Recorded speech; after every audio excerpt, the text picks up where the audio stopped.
तो चलिए देखते हैं जीव जगत। जीव जगत के अंतर्गत कौन कौन से आते हैं।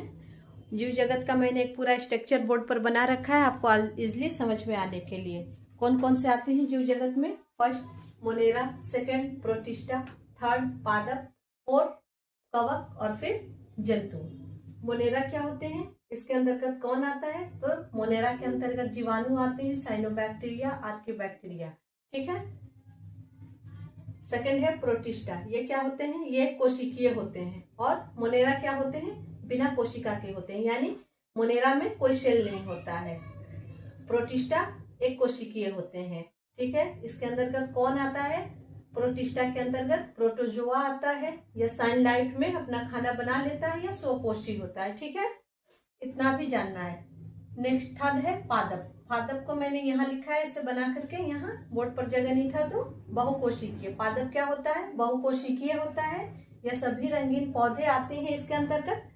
सभी रंगीन पौधे किसमें आते हैं, तो पादप के अंतर्गत आते हैं। इसका एग्जाम्पल कौन सा है, शैवाल है, मॉस है, पुष्पीय और अपुष्पीय बीजीय पौधे, यानी कि जिसमें फ्लावर आता हो या बिना फ्लावर का हो, और बीजीय पौधे आते हैं जिसमें बीज हो, सीड हो, वो पौधे सारे किसमें आते हैं, पादप के अंतर्गत आते हैं।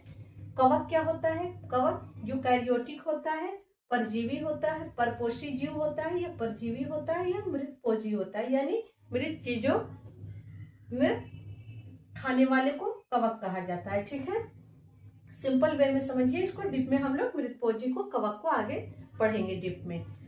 नेक्स्ट है यानी लास्ट जंतु। जंतु क्या होता है, बहुकोशिकीय होता है, यह भी यूकैरियोटिक होता है।